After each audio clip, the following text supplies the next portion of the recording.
m'appelle Priscilla Hez, je vais avoir 27 ans dans 2 jours. Voilà, je suis à Belfort actuellement, je m'entraîne à Belfort avec Fabien Rigon en tant qu'entraîneur, tennis et physique. Et voilà, j'ai repris le tennis il y a 4 ans, 4-5 ans, et puis voilà, je me donne sur le circuit. Je me donne quelques années pour voir un peu plus où je peux aller. Donc c'est la première fois que vous faites les terrasses du port, le tournoi de Marseille, l'Open féminin? Ouais, c'est la première fois. En fait, avant, avec mon classement, je ne pouvais pas forcément y accéder. D'accord. Là, je me suis quand même inscrite pour voir, pour passer dans les qualifications. Ça a été le cas, donc du coup, je suis 630, donc je suis passée les qualifications. Et puis voilà, une semaine après, je suis encore là à faire les quarts de finale. Donc c'est vraiment un très beau parcours. Ouais, c'est un très beau parcours avec des très beaux matchs à retenir, quoi. Même le dernier, même si physiquement ça a été compliqué pour moi de tenir la cadence en fait avec laquelle elle donnait et auquel j'avais pas du tout l'habitude de jouer en fait. Donc ça a été d'abord une première réaction face à la vitesse de balle. Et voilà, j'ai essayé de m'y faire, mais ça a été dur. Puis après, je pense que physiquement, du coup, ça a lâché parce que ça demande un effort physique à chaque fois intense et d'être tonique sur les jambes et tout. Et je pense plus que j'avais l'énergie, même si moi je le voulais intérieurement, les jambes n'ont pas suivi le rythme du 6e jour avec le 6e match. Du coup, voilà, je suis sortie des qualifications et je suis arrivée en quart du coup.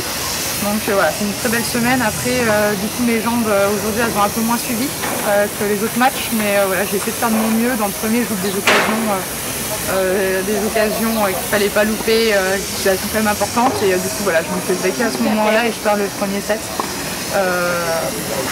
Après voilà, c'est le match et je suis quand même contente de cette semaine du début jusqu'à la fin, même si je sors avec une petite frustration. Ouais, parce que faire quart de finale en sortant des qualifs, c'est quand même pas mal. Oui, c'est ça. 6 matchs en 6 jours.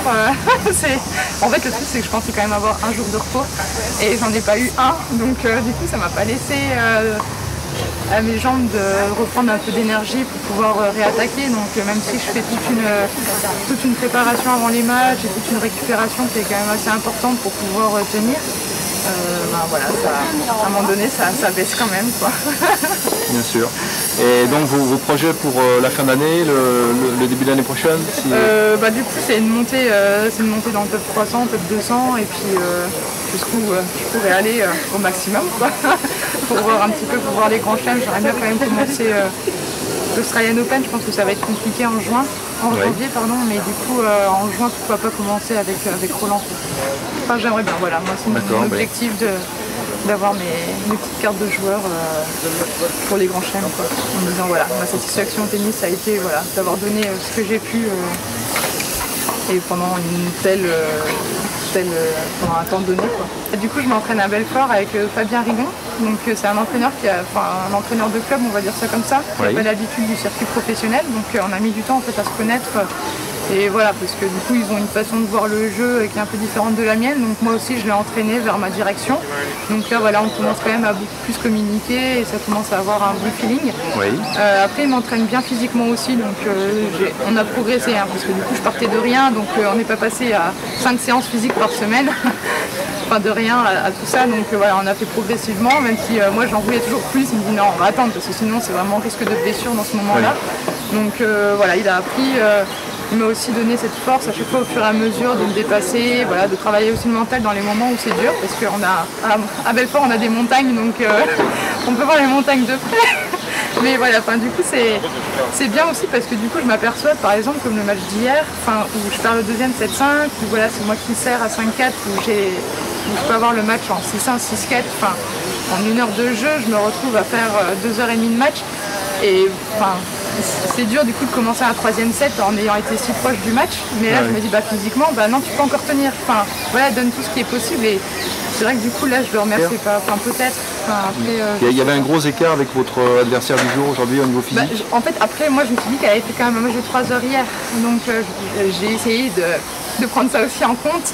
Mais en fait dans la façon dans la qualité de sa frappe, c'est pas du tout ce que j'ai pu retrouver durant les 5 premiers matchs. Pas pour dénigrer les autres filles, mais du coup je pense que cette fille elle a vraiment l'habitude de jouer professionnellement dans des 100 000 régulièrement et plus, et du coup voilà, on voit qu'il y a vraiment une différence de qualité, de longueur et de puissance. Après voilà, je pense que c'est vraiment un travail de jeu de jambes qu'il faut que je fasse, et puis voilà, de savoir un peu diriger mon jeu même quand ça vient vite.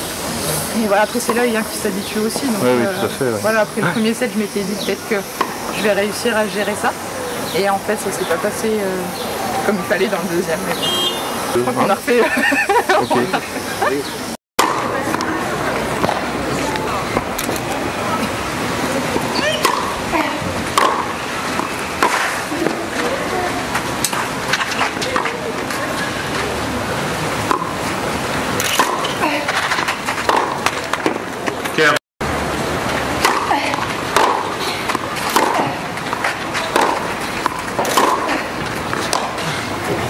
Mademoiselle